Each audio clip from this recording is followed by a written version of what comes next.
क्या संदेश लेकर आए हैं और क्या संदेश देना चाहते हैं?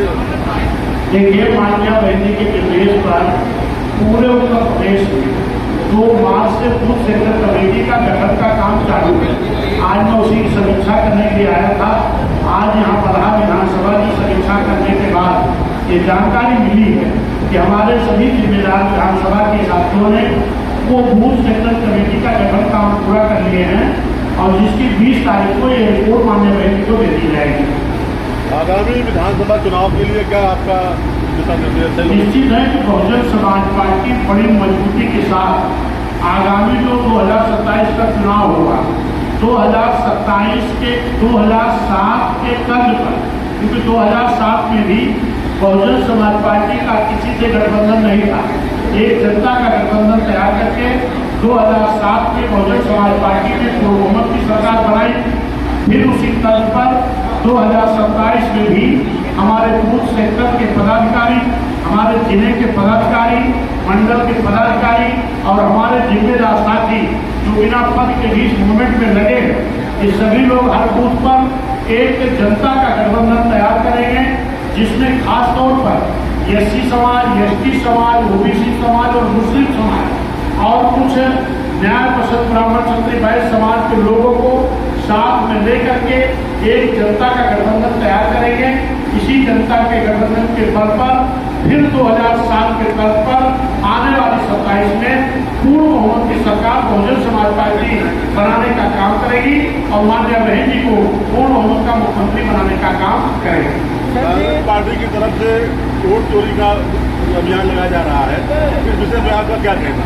देखिए, आपको हो सकता मालूम ना हो, 2017 में माननीय बहन जी के निर्देश पर पूरे उत्तर प्रदेश में, पूरे देश में ईवीएम के खिलाफ जिला मुख्यालय पर धरना किया गया। उस वक्त यही कांग्रेसी समाजवादी के लोग हम लोगों का मजाक बना रहे थे, हम लोगों के साथ नहीं खड़े हुए। अभी उपचुनाव भी हुआ था, 10 सीटों का उपचुनाव उत्तर प्रदेश में होना था, 9 सीट का उपचुनाव हुआ है और उस चुनाव के ठीक बाद माननीय बहन जी ने एक प्रेस कॉन्फ्रेंस किया और माननीय बहन जी ने कहा कि 9 सीट के उपचुनाव में भारतीय जनता पार्टी ने ईवीएम के द्वारा धांधली कराई है, अपने अधिकारियों के द्वारा धांधली कराई है। अगर इस बात को चुनाव आयोग संज्ञान में नहीं लेता है तो आगे से हम उपचुनाव नहीं लड़ेंगे। और इसी का नतीजा रहा कि एक सीट का चुनाव 10 का होना था, 9 का हुआ था। फिर एक सीट का चुनाव जो अयोध्या में मिल्कीपुर का हुआ था, उस सीट पर माननीय बहन जी ने कहा कि अगर चुनाव आयोग इन बेईमानियों को संज्ञान में नहीं ले रहा तो हम इस चुनाव का बहिष्कार करेंगे, नहीं लड़ेंगे।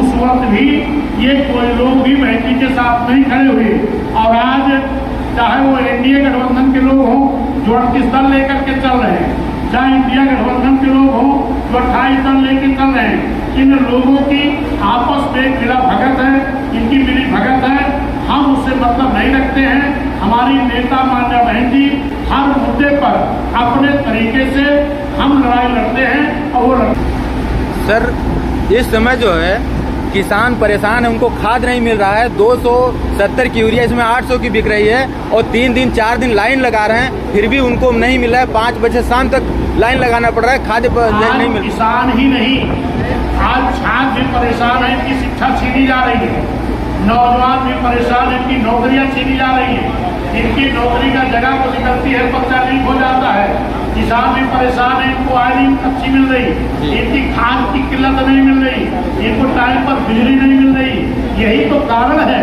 कि आने वाले चुनाव में चाहे यहाँ का किसान हो, चाहे नौजवान हो, चाहे छात्र हो, चाहे किसान हो, सब समाज के, चाहे व्यापारी हो, ये सारे लोग मिलकर के आने वाले समय में बहुजन समाज पार्टी की सरकार बनाने का काम करेंगे। इसी कड़ी में आज भारतीय जनता पार्टी को छोड़ करके माननीय विकास वर्मा जी, जो हमारे एक जिला पंचायत सदस्य राजेंद्र वर्मा जी के बेटे हैं, अजय पंकज वर्मा जो प्रधान महामंत्री किसान डिग्री कॉलेज के हैं, अजय कुमार वर्मा जी हैं, सपा छोड़कर आए हैं।